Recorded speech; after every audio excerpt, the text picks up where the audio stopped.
Ne vous inquiétez donc pas du lendemain, car le lendemain prendra soin de lui-même. À chaque jour suffit sa peine. Matthieu chapitre 6, verset 34.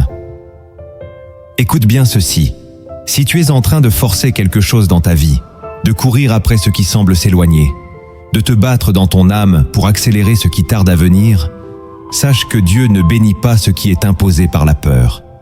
Dieu bénit ce qui est attendu dans la paix. Cette parole n'est pas un simple encouragement, c'est un message du ciel. Reste avec moi jusqu'à la fin, car une prière va t'être donnée, une clé spirituelle que tu ne dois pas manquer. Abonne-toi à cette chaîne, aime cette vidéo si tu sens que le Saint-Esprit te parle déjà. Et surtout, commente cette phrase: je choisis d'attendre Dieu, pas mes émotions. Dans les Écritures, l'attente n'est jamais une faiblesse, mais un acte de foi. Le psaume 37, verset 7, nous exhorte: garde le silence devant l'Éternel et espère en lui. Ne t'irrite pas contre celui qui réussit dans ses voies. Abraham a attendu la promesse. Joseph a été oublié en prison avant de devenir gouverneur. Même Jésus, fils de Dieu, n'a pas précipité son ministère. Il a patienté jusqu'à l'heure du Père. Pourtant, aujourd'hui, nous vivons dans un monde qui glorifie l'urgence, la vitesse, l'instantané. Forcer les choses est devenu un réflexe charnel. Mais dans le royaume de Dieu, la paix précède la bénédiction. Ce que tu forces n'est pas toujours ce que Dieu approuve. Le silence et la patience sont des armes invisibles dans la main des enfants de Dieu.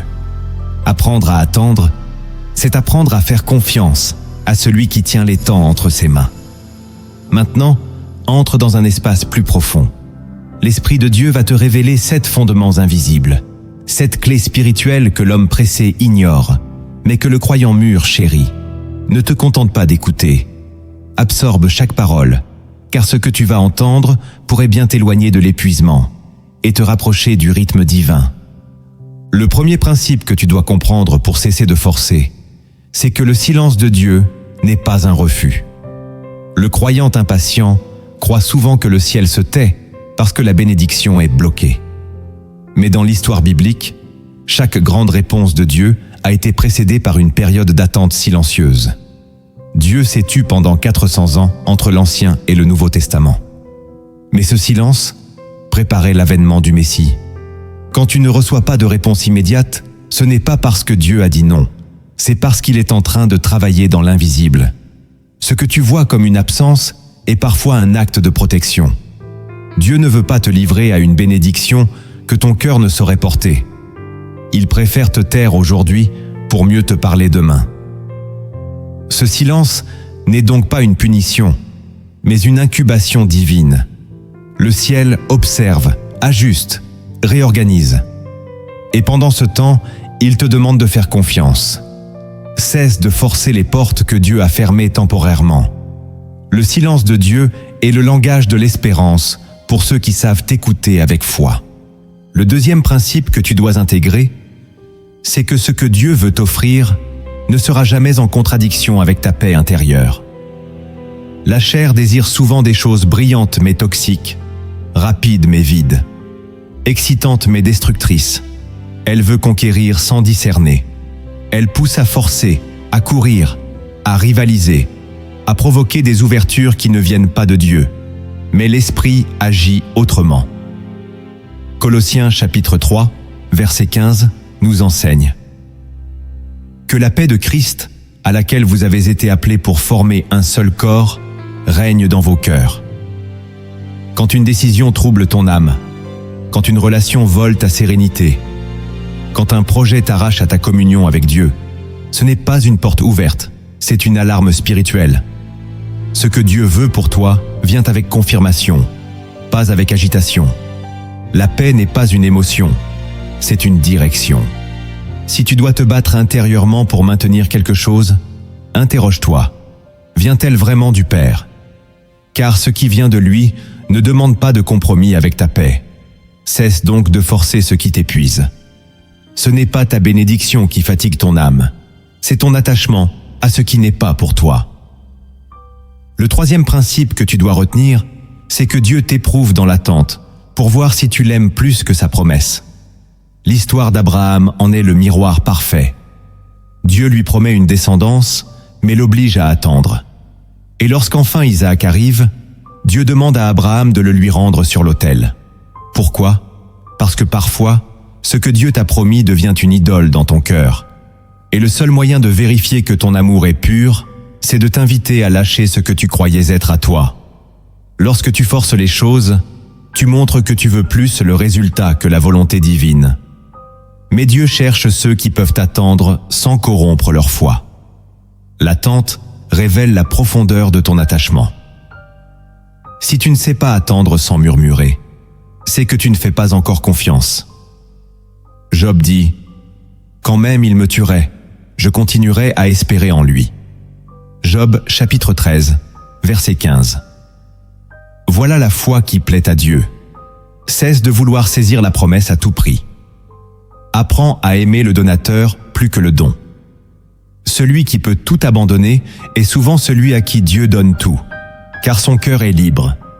L'attente, alors, devient un autel. Le quatrième principe que tu dois embrasser, c'est que l'ennemi exploite ton impatience pour t'éloigner du plan divin. Dans Matthieu chapitre 4, Satan tente Jésus dans le désert, non pas avec des choses mauvaises, mais avec des raccourcis. Il lui dit « Si tu es le Fils de Dieu, ordonne que ces pierres deviennent du pain. » Il voulait pousser Jésus à agir par la chair, à forcer un miracle au lieu de suivre la voie du Père. C'est la même stratégie qu'il emploie avec toi. Il t'agite avec l'urgence. Il t'oppresse avec le temps. Il te convainc que si tu n'agis pas maintenant, tu perds quelque chose. Il transforme ton attente en angoisse. Et lorsque tu commences à croire que Dieu est lent, tu ouvres la porte à des compromis, à des alliances dangereuses, à des décisions précipitées. Mais ce que l'ennemi te propose en un jour, Dieu peut te le donner en une seule parole au moment parfait. Jésus n'a pas cédé, il a attendu. Et à la fin, les anges sont venus le servir. Celui qui attend avec fidélité sera toujours rétabli, toujours honoré. L'ennemi fuit devant ceux qui savent patienter dans l'obéissance. Le cinquième principe que tu dois graver dans ton esprit, c'est que la saison divine ne dépend ni de ton âge, ni de ton statut, ni de ton entourage. Moïse avait 40 ans lorsqu'il a fui l'Égypte. Puis il a vécu 40 autres années dans le désert. À 80 ans, Dieu l'appelle. Sarah était stérile toute sa vie, mais Dieu a visité son sein quand son rire avait disparu. David a été oint roi, mais il a attendu des années avant de monter sur le trône. Dans le royaume, l'instant juste n'est jamais humain. Il est céleste. Dieu ne regarde pas ta montre, il regarde ton cœur. Il ne choisit pas selon les critères des hommes. Il choisit selon le feu intérieur, la maturité cachée, l'humilité silencieuse. Tu n'as pas besoin de forcer pour attirer son regard. Il te voit déjà. C'est pourquoi tu dois cesser de comparer ton rythme à celui des autres. Cesse de penser que tu es en retard. Ce que Dieu a prévu viendra à son heure. Et quand ce moment arrivera, aucune force, aucun homme, aucune injustice ne pourra l'empêcher. Ce n'est pas le temps qui t'échappe. C'est ton cœur qui doit encore s'aligner. Commande cette phrase si tu sens qu'elle te parle. Je choisis de ne plus forcer ce que Dieu me réserve. Le sixième principe que tu dois accueillir avec foi, c'est que l'attente transforme ton caractère plus que ta situation. Dieu n'est jamais pressé, car sa priorité n'est pas de te donner ce que tu veux, mais de faire de toi ce que tu dois devenir. Dans Romains chapitre 5, versets 3 à 4, il est écrit « La tribulation produit la persévérance la victoire dans l'épreuve, et cette victoire, l'espérance. » Autrement dit, tant que ton âme est agitée, ton cœur n'est pas prêt. Forcer une bénédiction quand ton caractère est encore immature, c'est courir vers l'échec. Si Dieu te donnait aujourd'hui ce que tu demandes sans que ton âme soit affermie, tu en ferais une idole. Tu y perdrais ta paix et tu risquerais même de t'éloigner de lui. Alors il retient, non pour te frustrer, mais pour te forger. Il te fait attendre afin que tu apprennes à écouter au lieu de réagir, à bénir au lieu de murmurer, à le chercher au lieu de chercher des solutions humaines. L'attente devient alors un lieu de transformation, une école d'endurance, un creuset dans lequel ton identité spirituelle prend forme. Et quand l'œuvre intérieure est accomplie, la bénédiction devient un prolongement naturel de ton obéissance et non une compensation à ton impatience. Ce que tu veux aujourd'hui, Dieu peut te le donner en un instant. Mais ce que tu es en train de devenir pendant l'attente, voilà ce qui l'intéresse le plus. C'est pourquoi il te dit aujourd'hui, cesse de forcer l'extérieur et laisse-moi façonner l'intérieur. Le 7e principe que tu dois retenir avec assurance, c'est que ce qui vient de Dieu viendra à toi sans confusion, sans manipulation, sans compromis. Jacques chapitre 1, verset 17 nous enseigne « Toute grâce excellente et tout don parfait descendent d'en haut, du Père des Lumières, chez lequel il n'y a ni changement, ni ombre de variation. » Lorsque la chose vient vraiment du ciel, elle ne te demande pas de te tordre, de te cacher, de trahir ta foi, de changer qui tu es. Elle s'aligne naturellement avec ta paix, ton appel et ton rythme spirituel. Ce qui est pour toi te reconnaîtra. Tu n'auras pas besoin de supplier, de courir après, de mendier l'attention ou de manipuler les circonstances. Trop de croyants se perdent dans des efforts charnels pour obtenir des choses spirituelles. Mais Dieu ne répond pas à la pression. Il répond à la foi. Si ce que tu veux exige que tu trahisses tes valeurs, ce n'est pas une bénédiction, c'est une épreuve. Et si tu dois te battre pour que cela reste, alors cela ne vient pas du ciel. Dieu n'envoie pas ce qui t'arrache à lui. Il envoie ce qui te rapproche de sa présence. C'est pourquoi tu dois apprendre à discerner. Ce qui vient de Dieu confirme ta paix, restaure ton espérance et t'ancre plus profondément dans la foi. Ce n'est pas quelque chose que tu poursuis, c'est quelque chose que tu reçois dans l'alignement. Quand tu es à ta place, dans l'obéissance, dans la paix, ce qui t'est destiné finira par te localiser. Tu n'as pas besoin de forcer ce que la main de Dieu a déjà ordonné. Tu dois juste rester fidèle dans l'attente. Tu as écouté les principes de sagesse. Maintenant, approche-toi encore plus près du cœur de Dieu. Il y a des vérités que l'on ne voit qu'en silence, quand l'âme cesse de courir. Ces révélations bibliques, souvent négligées, détiennent le pouvoir de changer ta manière d'attendre. Ce que Dieu te cache parfois, c'est ce qui va te construire le plus. La première vérité cachée que tu dois comprendre, c'est que Dieu place la promesse dans le futur pour purifier tes intentions dans le présent. Si Dieu mettait tout entre tes mains immédiatement, tu ne saurais jamais pourquoi tu fais ce que tu fais. Est-ce pour lui ou pour toi-même? L'attente est comme un feu invisible qui révèle la vérité sur ton cœur. Dans Jérémie chapitre 17 verset 10, il est écrit « Moi, l'Éternel, j'explore le cœur, je sonde les reins, pour rendre à chacun selon ses voies. » Dieu ne donne pas selon la prière que tu formules avec ta bouche, mais selon la posture de ton cœur.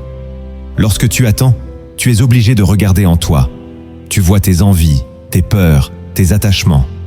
L'attente devient un miroir spirituel. Et dans ce miroir, Dieu purifie ce qui est mélangé. Il t'apprend à dire « Seigneur, même si tu ne me donnes rien de plus, je t'aimerai encore. » C'est là que la transformation commence. Car quand ton intention est purifiée, ton cœur devient un réceptacle saint, capable de recevoir la promesse sans la pervertir. L'attente alors n'est plus une frustration, elle devient un processus sacré. Et quand Dieu voit que ton cœur est prêt, que ton amour n'est plus intéressé, il agit soudainement. Tout ce que tu croyais loin devient proche, car tu n'es plus esclave de ton désir. Tu es devenu libre d'aimer Dieu pour qui il est, et non pour ce qu'il donne. C'est cette liberté qui attire la faveur, car Dieu se révèle à ceux qui ne forcent rien, mais qui laissent tout entre ses mains. La deuxième vérité cachée que tu dois embrasser, c'est que Dieu ralentit les choses autour de toi pour accélérer ce qu'il fait en toi.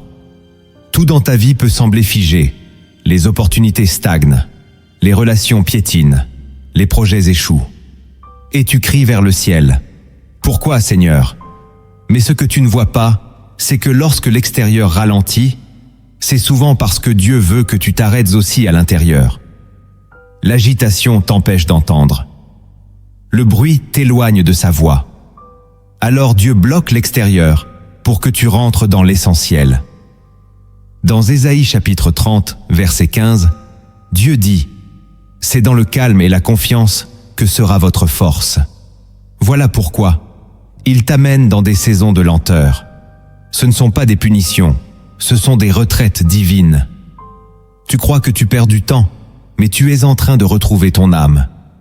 Dieu enlève les distractions pour que tu te recentres sur l'essentiel, ta relation avec lui, ta foi, ton identité céleste. Il veut t'apprendre que la vraie avancée ne dépend pas du mouvement autour de toi, mais de l'alignement en toi. Et plus tu te soumets à ce ralentissement sacré, plus tu ressens la paix. Tu n'es plus obligé de prouver, de courir, de convaincre. Tu deviens un canal. Et un jour, sans avertissement, Dieu débloque ce qui était arrêté. Il le fait quand il voit que tu n'en as plus besoin pour te sentir complet. Parce que tu as compris que la vraie accélération, c'est quand ton cœur marche au rythme du ciel. Voilà pourquoi il te ralentit. Non pour te frustrer, mais pour t'ajuster. Car Dieu préfère te préparer longtemps, plutôt que de te livrer trop tôt au monde et te perdre. Ralentis avec lui, et tu verras sa gloire te précéder. La troisième vérité cachée que tu dois méditer, c'est que Dieu n'agit pas à l'heure des hommes, mais au moment de sa gloire. Dans Jean chapitre 11, Jésus apprend que Lazare est malade. Il pourrait courir, intervenir, guérir. Mais il reste 2 jours de plus là où il est. Pourquoi ? Parce qu'un miracle fait trop tôt glorifie l'homme. Un miracle fait au moment juste glorifie Dieu. Jésus dit à ses disciples, « Cette maladie n'est point à la mort, mais elle est pour la gloire de Dieu. » Ce que tu crois perdu ou trop tardif est peut-être exactement dans le timing divin. Dieu n'est jamais en retard. Il est souverain. Il attend souvent que toutes tes forces soient épuisées pour te montrer qu'il n'a jamais eu besoin de ton effort, seulement de ta foi. Le retard apparent est une scène invisible où la gloire de Dieu se prépare. L'homme veut l'heure, Dieu veut l'éternité. Il n'a pas besoin de respecter ton calendrier. Il veut te révéler sa puissance quand tu n'as plus rien à prouver. Voilà pourquoi tu dois cesser de murmurer et commencer à louer. Ce qui semble retardé est peut-être en train de se charger d'une gloire plus grande. Et quand Dieu agit, personne ne pourra dire que c'est ton intelligence, ta stratégie ou ta rapidité qui ont produit le résultat. Tout le monde verra que c'est sa main, sa faveur, son timing. N'impose pas ton horloge au ciel. Laisse le ciel rééduquer ton attente. Car l'heure de Dieu, même si elle te fait attendre, ne te décevra jamais. La 4e vérité cachée que tu dois recevoir, c'est que ton impatience révèle encore un attachement à la chair. Ce n'est pas toujours le diable qui te pousse à forcer. Parfois, c'est simplement ton âme qui n'a pas encore été crucifiée avec Christ. Galates chapitre 5, verset 24. Le dit clairement. Ceux qui sont à Jésus-Christ ont crucifié la chair avec ses passions et ses désirs. Forcer quelque chose, c'est dire à Dieu, « Ta volonté me fatigue, je veux la mienne. » Et cette rébellion douce, intérieure, silencieuse, est souvent masquée par des paroles pieuses. On prie, on jeûne, mais en réalité, on veut obliger Dieu à entrer dans notre plan. Et quand il ne répond pas, on s'irrite, on doute, on abandonne. Voilà pourquoi l'attente est un test de mort à soi. Celui qui est crucifié avec Christ ne réclame pas, il obéit, il ne manipule pas, il s'abandonne. Il ne presse pas Dieu, il s'aligne à lui. Plus tu meurs à toi, plus tu vis par l'Esprit. Et plus tu vis par l'Esprit, moins tu ressens le besoin de forcer. Tu apprends à marcher dans la foi, non dans le contrôle. Tu laisses Dieu définir le quoi, le quand, le comment. Et cela devient ta paix. Car tu n'as plus besoin que les choses aillent vite. Tu veux juste qu'elles viennent de lui. Si tu sens que ton impatience t'épuise, ne regarde pas à l'extérieur. Examine ton cœur. Peut-être que c'est l'appel du Saint-Esprit à mourir à ton désir, pour renaître dans la volonté parfaite de Dieu, car l'attente devient douce, quand la chair est crucifiée. La 5e vérité cachée que tu dois graver dans ton esprit, c'est que la bénédiction que tu attends est souvent liée à une obéissance que tu repousses. Dieu n'est pas seulement un Père, il est aussi un Seigneur. Et le Seigneur n'agit pas selon les caprices de ses serviteurs, mais selon l'obéissance de leurs pas. Dans Deutéronome chapitre 28, verset 1, il est dit « Si tu obéis à la voix de l'Éternel, ton Dieu, en observant et en mettant en pratique tous ses commandements, l'Éternel ton Dieu te donnera la supériorité sur toutes les nations de la terre. » Il y a donc des bénédictions qui ne sont pas retardées, mais suspendues à une instruction que tu ignores. Tu pries, tu attends, tu espères. Mais Dieu t'a peut-être déjà parlé. Pardonne cette personne, quitte cette relation toxique, arrête ce compromis, reviens à ton appel. Et tant que tu n'obéis pas, rien ne se débloque. Dieu n'est pas sourd, il attend simplement ton alignement. Voilà pourquoi l'attente prolongée doit devenir une invitation à la prière, non pas pour supplier, mais pour demander « Seigneur, quelle est l'obéissance que j'ai négligée ?» Et souvent, quand tu entres dans cette humilité, l'Esprit te parle. Il te montre l'ajustement simple qui libérera la grâce, car l'obéissance est la clé. Si tu veux voir ce que Dieu a promis, commence par faire ce qu'il a demandé. Et maintenant, si cette vérité t'a touché, partage cette vidéo à quelqu'un qui attend sans comprendre. Elle a peut-être besoin d'entendre ce que toi tu viens de recevoir. La 6e vérité cachée que tu dois accepter avec foi, c'est que Dieu te protège parfois, en te faisant attendre. Ce que tu vois comme un refus est souvent une couverture divine. Tu crois que Dieu te retarde, mais il te sauve. Dans Exode chapitre 13, verset 17, il est dit que Dieu n'a pas conduit le peuple par le chemin le plus court, mais par le désert, de peur qu'ils ne se repentent et ne retournent en Égypte en voyant la guerre. Le chemin le plus rapide n'est pas toujours le plus sûr. Dieu connaît les batailles que tu n'es pas prêt à affronter. Il voit les pièges que tu ignores. Alors il ralentit, il contourne, il protège. Et toi, dans ton impatience, tu murmures « Pourquoi c'est si long ?» Mais dans l'invisible, il est en train de t'éviter une chute. Tu voulais ce travail, mais l'environnement t'aurait corrompu. Tu voulais cette personne, mais elle aurait brisé ton appel. Tu voulais ce voyage, mais l'accident t'attendait. L'attente, parfois, c'est une intercession silencieuse du ciel pour ta survie. Dieu te préserve de ce que tu ne vois pas encore. Alors, au lieu de t'impatienter, loue. Dis merci pour les portes fermées. Bénis les ralentissements. Ils sont les gardiens de ton avenir. Ce que tu crois être une défaite est peut-être ta délivrance. Dieu agit même quand il ne t'explique rien. La 7e vérité cachée que tu dois embrasser profondément, c'est que Dieu permet parfois l'échec de ce que tu forces, pour te rediriger vers ce qu'il a choisi.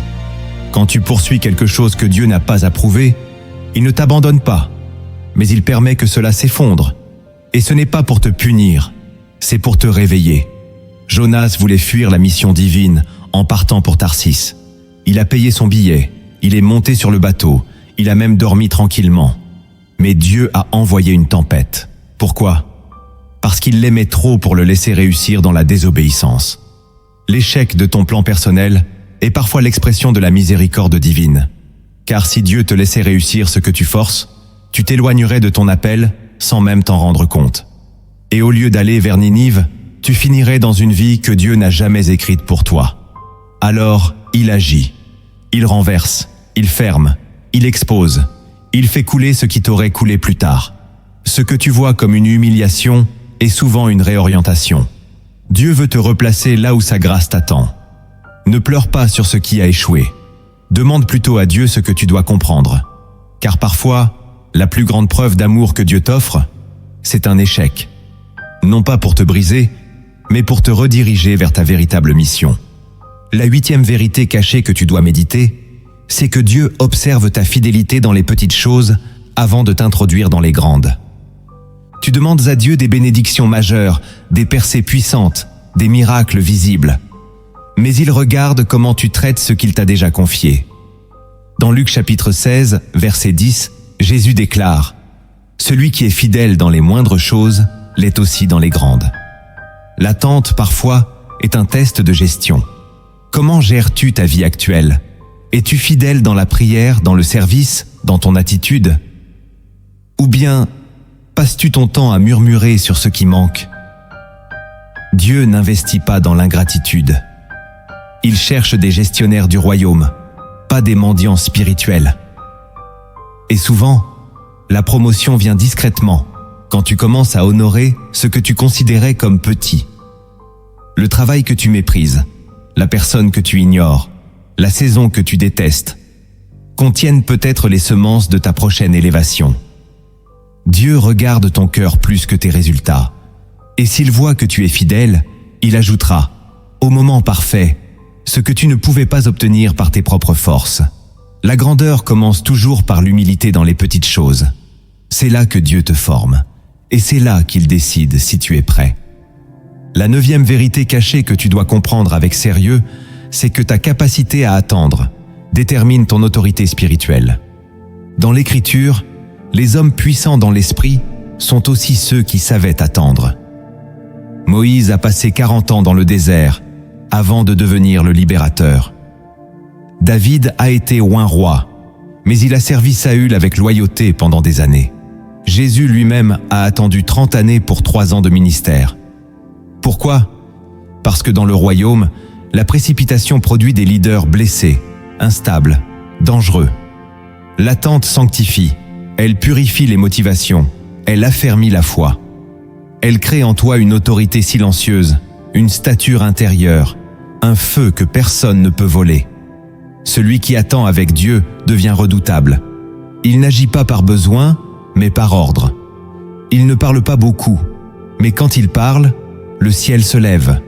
C'est cela que Dieu veut bâtir en toi. Il ne cherche pas des performeurs, il cherche des fils. Et les fils acceptent de ne pas tout comprendre tout de suite, parce qu'ils font confiance au Père.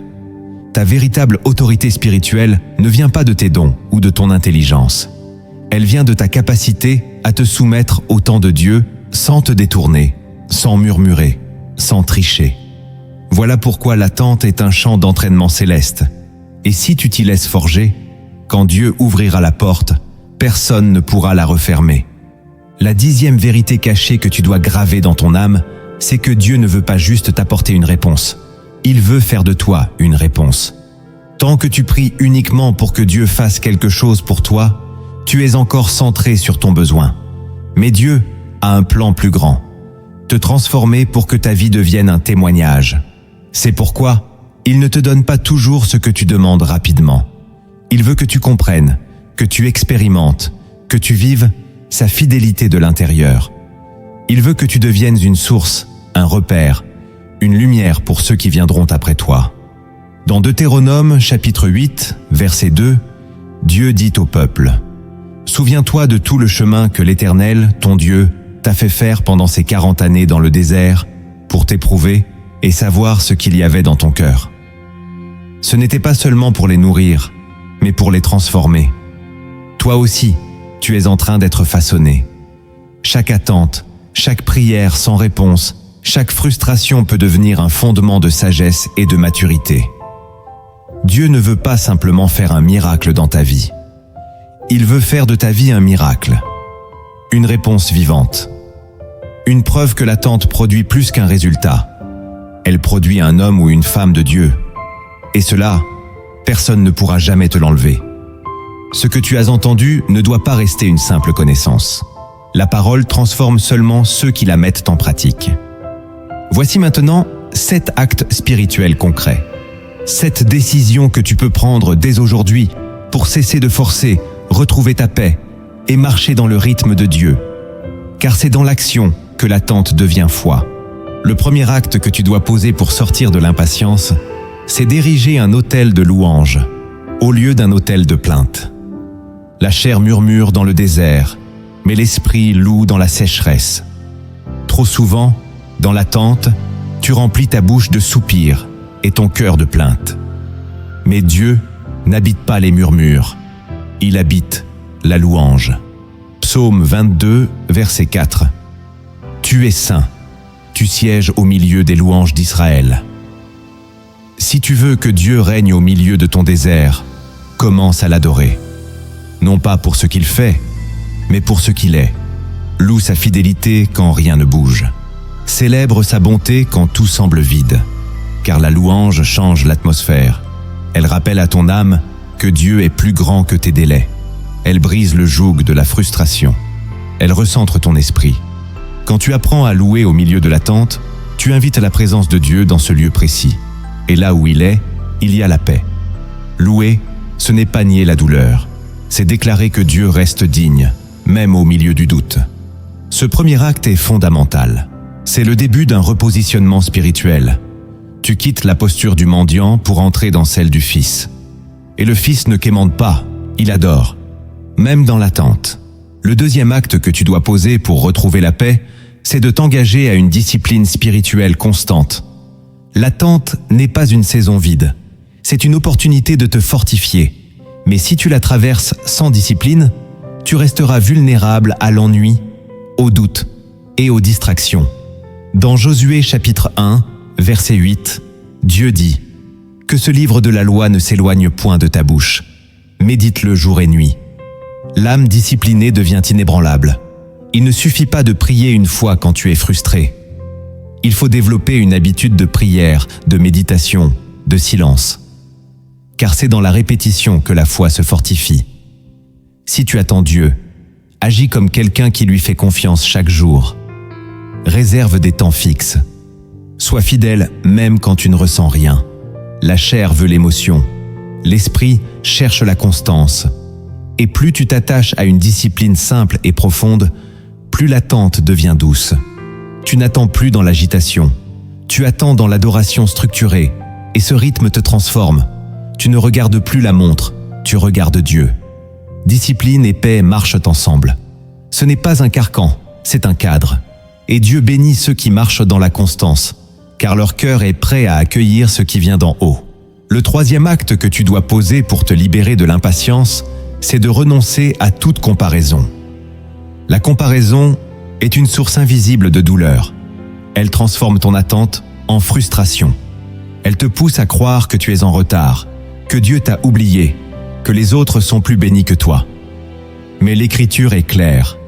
Galates chapitre 6, verset 4. Que chacun examine ses propres œuvres, et alors il aura sujet de se glorifier pour lui seul, et non par rapport à autrui. Tant que tu regardes à la vie des autres, tu seras aveugle à ce que Dieu fait dans la tienne. Et pire encore, tu risques de désirer ce qui ne t'est pas destiné. Ce que Dieu fait pour les autres est pour les autres. Et ce qu'il prépare pour toi est unique, sanctifié, prévu selon ta mission. La comparaison t'éloigne de la gratitude. Elle t'aveugle sur les progrès invisibles que Dieu accomplit déjà en toi. C'est un poison silencieux. Alors, aujourd'hui, fais ce choix radical. Ferme les portes aux réseaux sociaux si nécessaire. Détache-toi des discours de jalousie et célèbre sincèrement les autres sans perdre la paix. Ce renoncement est un acte d'autorité. Tu reprends le contrôle de ton cœur. Tu choisis de marcher seul avec Dieu, dans la paix, sans calculer les saisons des autres. Ce qui est à toi viendra au bon moment, et tu ne le rateras pas. Le quatrième acte que tu dois poser pour rester aligné avec le ciel, c'est de déclarer chaque jour la volonté de Dieu sur ta vie. Les pensées sont des battlegrounds. L'attente ouvre souvent la porte aux doutes, aux mensonges, aux projections négatives. Tu commences à croire que rien ne va changer, que c'est trop tard, que Dieu a oublié ton nom. Mais Dieu t'a donné une arme, la parole déclarée. Proverbe chapitre 18, verset 21. La mort et la vie sont au pouvoir de la langue. Cesse de répéter ce que l'ennemi te souffle. Commence à proclamer ce que Dieu a promis, même si tu ne le vois pas encore, même si tu n'en ressens rien. Dis, ma vie est entre les mains de Dieu. Mon temps est parfait en lui. Ce qui est à moi viendra à moi. Ces paroles ne sont pas magiques. Elles sont prophétiques. Elles rééduquent ton âme. Elles repoussent les pensées toxiques. Elles plantent la foi dans ton atmosphère. Chaque jour, ouvre ta bouche pour t'aligner au ciel. Même quelques phrases suffisent. L'important, c'est la cohérence. Tu affirmes la vérité jusqu'à ce qu'elle devienne ta réalité. Ce quatrième acte est un bouclier. Il protège ton espérance, ta paix, ton feu intérieur. Déclare ce que Dieu a dit, pas ce que tu ressens. Et tu verras sa parole produire du fruit en son temps. Le 5e acte que tu dois poser pour marcher dans la paix, c'est de remettre concrètement le contrôle à Dieu. Ce mot, contrôle, est subtil.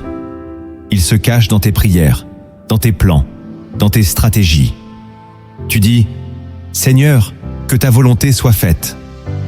Mais tu veux aussi choisir le jour, la manière, les personnes. Or Dieu ne partage pas sa gloire. Proverbe chapitre 3, versets 5 à 6. Confie-toi en l'Éternel de tout ton cœur et ne t'appuie pas sur ta sagesse. Reconnais-le dans toutes tes voies et il aplanira tes sentiers. Remettre le contrôle à Dieu, c'est accepter de ne pas tout comprendre. C'est dire « Seigneur, même si ce n'est pas comme je l'imaginais, j'accepte ton chemin. » Et pour cela, il faut une foi réelle. Pas une foi théorique, mais une foi qui lâche. Ce lâcher-prise est douloureux, car il brise ton orgueil spirituel. Mais c'est aussi le début de la paix. Ce que tu remets à Dieu ne t'épuise plus. Il le porte, il le gère, il le libère au moment juste. Et toi, tu retrouves la liberté d'être simplement un fils, une fille, entre ses bras. Si ce message résonne en toi, commente cette phrase. Je choisis de ne plus porter ce que Dieu veut porter pour moi. Le 6e acte que tu dois poser pour sortir de l'agitation intérieure, c'est d'honorer la saison dans laquelle Dieu t'a placé. L'attente n'est pas un accident. C'est une saison que Dieu a autorisée. Et toute saison porte un fruit spécifique que tu dois récolter. Mais si tu passes ton temps à mépriser cette étape, tu risques de perdre ce qu'elle était censée produire en toi. Ecclésiaste chapitre 3, verset 1. Il y a un temps pour tout, un temps pour toute chose sous les cieux. Si tu es dans un temps de silence, ne cherche pas à faire du bruit. Si tu es dans un temps de solitude, ne cherche pas à t'entourer artificiellement. Si tu es dans un désert, ne cherche pas une oasis illusoire. Honore la saison. Accepte-la. Pose-toi la question. Seigneur, que veux-tu m'apprendre ici maintenant? C'est cette attitude qui transforme l'attente en élévation. Honorer la saison, c'est changer ton regard. Ce n'est plus une perte de temps. C'est une école de croissance. Ce que Dieu t'enseigne maintenant te servira demain. Il ne fait rien au hasard. Même la lenteur est intentionnelle. Alors au lieu de fuir cette étape, entre dedans pleinement. Prie plus fort. Médite plus profond. Sois fidèle dans le petit. Et surtout, cesse de comparer ta saison à celle des autres. Dieu ne travaille pas à la chaîne. Il travaille cœur par cœur, appel par appel. Et ta saison actuelle contient exactement ce qu'il te faut pour la suite. Tu ne peux pas récolter demain si tu méprises aujourd'hui. Chaque graine pousse dans sa terre. Et ta terre, c'est ton présent. Honore-le. Le 7e acte que tu dois poser pour activer la promesse de Dieu, c'est de bénir activement ceux qui reçoivent ce que toi tu attends. C'est un des gestes les plus puissants et les plus difficiles, car la chair veut se réjouir de ses propres percées, pas de celles des autres. Mais le royaume fonctionne à l'envers du monde. Dans Romains chapitre 12, verset 15, Paul dit « Réjouissez-vous avec ceux qui se réjouissent ». Si tu apprends à bénir sincèrement ceux qui reçoivent avant toi, tu brises en toi l'amertume, l'orgueil et la jalousie. Et surtout, tu t'alignes au cœur du Père. Dieu te regarde. Il observe si tu peux te réjouir de la bénédiction de ton frère sans murmurer. Si tu peux dire « Seigneur, merci pour ce que tu fais pour elle, pour lui. Cela me montre que tu agis encore. » Cette bénédiction sincère est une semence. Et Dieu récompense les cœurs qui savent célébrer les autres. Car s'il te voit fidèle dans l'amour, même quand tu n'as rien reçu, il sait que tu ne seras pas corrompu lorsque ce sera ton tour. Bénir dans l'attente, c'est prophétiser ton propre miracle. C'est dire, ce que Dieu fait là-bas, il peut aussi le faire ici. Et cette foi attire la faveur. Car ce que tu célèbres chez les autres, Dieu le multiplie pour toi. Cesse donc de ruminer. Applaudis avec le ciel. Et tu verras que bientôt, c'est pour toi que les anges se réjouiront. Tu as entendu, tu as compris, tu as été exhorté. Mais maintenant, écoute cette histoire. Elle ne vient pas des hommes, elle est inspirée d'en haut. Elle parle d'un homme ordinaire, comme toi, qui a appris à ne plus forcer et a découvert que le ciel agit toujours à l'heure exacte. Laisse cette parabole pénétrer ton esprit. Il était une fois, dans un royaume ancien, un jeune homme nommé Élia, humble cultivateur au cœur brûlant de promesses. Un vieil homme, réputé pour entendre la voix de Dieu, l'avait un jour pris à part et lui avait soufflé « Ton champ portera un fruit que nul autre n'aura jamais vu, mais tu ne dois jamais le forcer. Arrose, veille, mais ne précipite pas. » Élia avait hoché la tête, rempli d'espérance. Il rentra chez lui, laboura la terre, planta des graines. Chaque jour, il priait, il chantait, il jeûnait même. Mais les semaines passèrent, les mois suivirent, et rien ne germa. Autour de lui, les autres récoltaient du blé, des olives, des figues. Et Élia, lui, n'avait qu'un champ sec et silencieux. Un matin, empli d'amertume, il décida de creuser plus profondément, pensant que les graines étaient trop enfouies. Le lendemain, il déplaça des pierres. Puis il ajouta de l'engrais. Puis il se mit à prier plus fort, à parler au vent, à supplier Dieu. Mais le sol restait muet. Son cœur, lui, commençait à se diviser. Un jour, désespéré, il courut voir le vieil homme. « Tu m'as menti, j'ai tout fait. J'ai semé, prié, travaillé. Rien ne vient. » Le vieux le regarda avec compassion et lui tendit une clepsydre, un sablier ancien, qu'il portait autour du cou. « C'est celle que j'ai enterrée dans ton champ, le jour où je t'ai parlé. » Élia, abasourdi, courut au champ, creusa là où le vieil homme lui avait indiqué, et il la retrouva. Mais il découvrit aussi quelque chose d'autre, une pousse, fragile, discrète, qui venait de sortir de terre. Les larmes lui montèrent aux yeux. « Elle n'a pas poussé plus tôt, » dit le vieillard, arrivé derrière lui, « car tu étais en train de semer avec impatience. Et l'impatience empêche la terre de respirer. Tu remuais trop, tu brisais l'ordre invisible. Tu croyais faire avancer Dieu, mais c'est toi que tu fatiguais. Cette pousse, elle n'a pas écouté ton rythme. Elle a attendu l'heure du ciel. » Élia comprit. Il s'agenouilla, prit la clepsydre dans ses mains et dit « Plus jamais je ne presserai le temps de Dieu. Ce qui doit naître, naîtra. Pas quand je le décide, mais quand Dieu souffle. » Ce que cette parabole te révèle, c'est que forcer la terre n'accélère pas la promesse. Tout comme Élia, tu peux prier, jeûner, t'agiter dans tous les sens. Si ton cœur reste dans la peur ou le contrôle, la promesse ne germera pas. Dieu n'a jamais demandé que tu le fasses bouger. Il a seulement demandé que tu sois fidèle. L'attente ne détruit pas la bénédiction, elle la sanctifie. Et parfois, le ciel enterre en toi un sablier invisible pour que tu apprennes que tout ce qui est à toi viendra, mais jamais avant l'heure. La clepsydre oubliée, c'est le symbole de ta confiance. Elle doit rester dans la terre. Tu ne vis pas pour forcer, tu vis pour croire.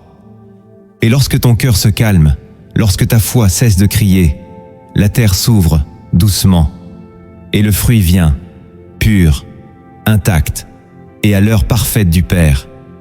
Tu as entendu, tu as reçu. Et peut-être que ton cœur est encore en lutte entre le désir d'avancer et la peur de t'arrêter. Mais comprends ceci. Ce message n'est pas venu pour flatter ton intelligence. Il est venu pour réveiller ton âme. Le Saint-Esprit t'appelle à sortir du cycle de la frustration, à déposer les armes de l'impatience et à choisir la paix de l'attente. Tu n'as plus besoin de forcer. Tu n'as plus besoin de courir. Ce qui est à toi, si cela vient de Dieu, te localisera.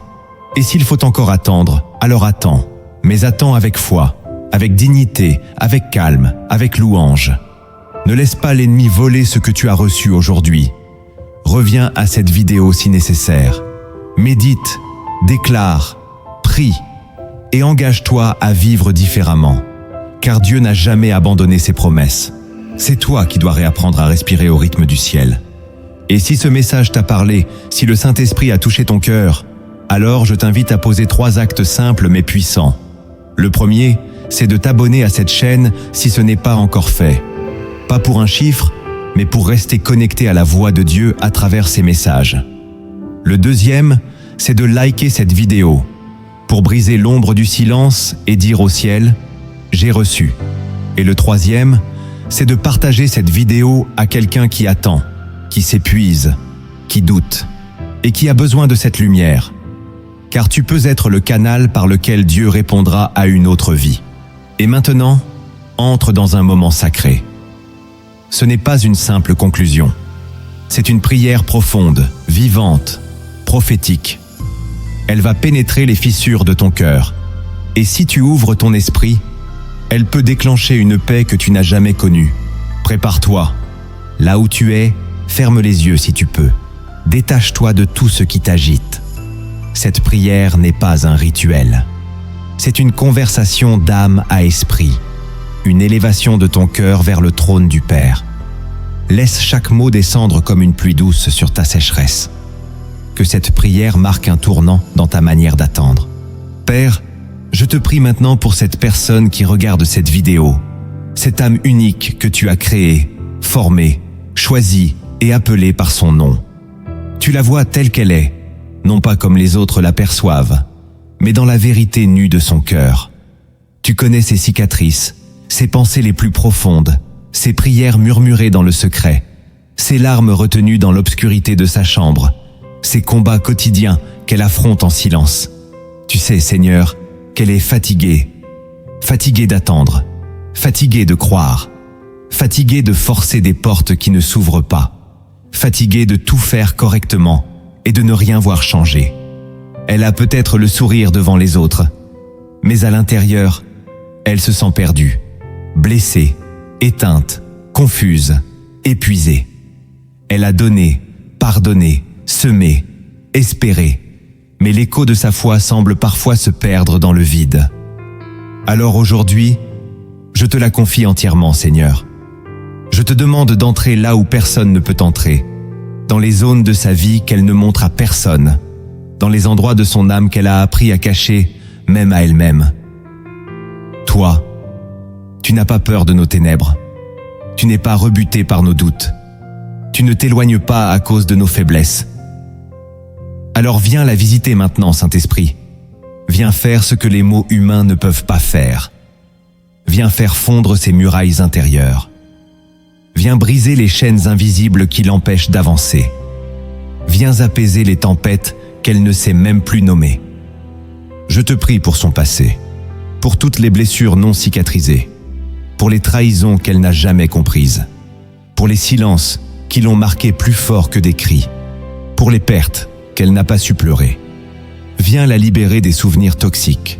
Viens effacer les empreintes du rejet, de l'abandon, de l'humiliation. Viens restaurer son identité, là où elle s'est brisée.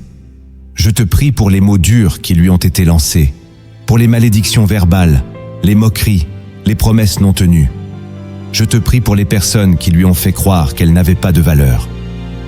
Viens, Seigneur, et remplace chaque mensonge par ta vérité. Qu'elle entende à nouveau ta voix lui dire « Tu es ma fille, tu es mon fils, je ne t'ai jamais oublié ». Je te prie pour son présent. Tu sais ce qu'elle traverse aujourd'hui. Tu connais les factures qu'elle ne sait plus comment payer, les décisions difficiles qu'elle reporte, les conflits familiaux qui l'éreintent, les amitiés brisées, les incompréhensions, les attentes interminables. Je te prie pour sa santé, pour ce corps qu'elle sent fatigué, usé, parfois douloureux. Je te prie pour son cœur qui bat dans l'incertitude. Donne-lui une direction claire, Seigneur. S'il faut qu'elle lâche quelque chose, donne-lui le courage. S'il faut qu'elle tienne encore, donne-lui la force. S'il faut qu'elle pardonne, donne-lui la grâce. S'il faut qu'elle ferme une porte, ouvre-lui la paix pour le faire. Et si c'est toi qui veux ouvrir une nouvelle saison, alors fais-le d'une manière si douce, si évidente, qu'elle n'aura plus peur de franchir le seuil. Je te prie pour ses émotions, Seigneur. Tu vois ses angoisses la nuit, ses insécurités profondes, cette peur de l'échec qui la paralyse, cette peur d'être abandonnée encore une fois, ou de tout perdre du jour au lendemain. Tu vois ses tentatives de garder le contrôle. Elle fait de son mieux pour paraître forte, mais à l'intérieur, elle se débat avec le vide. Viens poser ta main sur ses pensées. Fais taire les voix du doute, les accusations de l'ennemi, les comparaisons destructrices. Délivre-la de la jalousie, de la honte, de l'autocondamnation. Apprends-lui à s'aimer comme toi tu l'aimes. Donne-lui des pensées nouvelles, ancrées dans ta parole, nourries de ta paix. Je te prie pour sa foi. Si elle s'est refroidie, rallume-la. Si elle est blessée par des attentes non exaucées, guéris-la. Si elle doute de toi, ne la rejette pas. Embrasse-la. Révèle-toi à nouveau. Montre-lui que tu es toujours là, même quand elle ne te sent plus. Ravive son intimité avec toi. Qu'elle entende à nouveau ton murmure. Qu'elle reprenne goût à ta présence. Qu'elle retrouve la joie de simplement s'asseoir à tes pieds, sans rien demander, juste pour te regarder.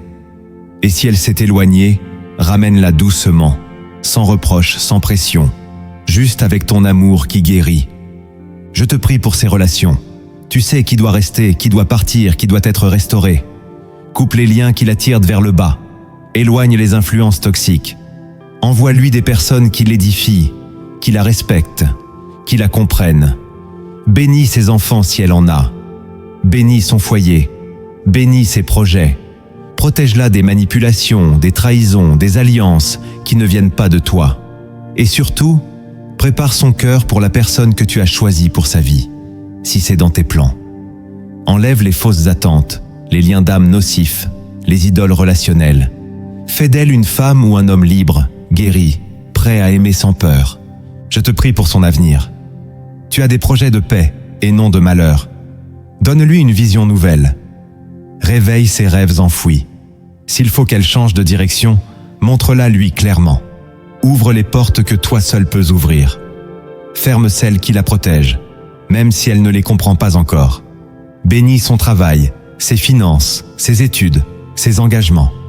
Sème la faveur autour d'elle. Place des opportunités inattendues sur son chemin. Et surtout, que tout ce qui s'en vient la rapproche de toi. Pas seulement du succès, mais de la sanctification. Pas seulement des résultats, mais de la révélation. Que son avenir soit un lieu de rendez-vous avec ta gloire. Je te prie pour sa vie spirituelle, qu'elle découvre qui elle est en Christ, qu'elle marche dans son autorité, qu'elle ne soit plus une spectatrice, mais une participante active de ton royaume. Révèle-lui ses dons, son appel, sa place dans ton œuvre, qu'elle devienne une source pour d'autres, qu'elle brille, même discrètement, mais puissamment. Remplis-la de sagesse, de discernement, de feu, que chaque épreuve devienne un autel, que chaque attente devienne un témoignage, et que, dans tout cela, elle ne perde jamais la tendresse de ton regard. Père, fais en elle ce que nul homme ne peut faire. Transforme-la, relève-la, stabilise-la. S'il faut qu'elle recommence à zéro, donne-lui la foi. S'il faut qu'elle attende encore, donne-lui la paix. S'il faut qu'elle se taise, donne-lui la sagesse. Et s'il faut qu'elle parle, donne-lui l'audace. Mais quoi qu'il arrive, qu'elle ne doute jamais d'une chose. Tu es avec elle. Tu l'aimes. Tu la vois. Tu l'entends. Tu l'attends. Et ton plan est encore en marche. Maintenant, je te la confie entièrement, pour aujourd'hui, pour demain, pour l'éternité. Au nom puissant de Jésus-Christ. Amen.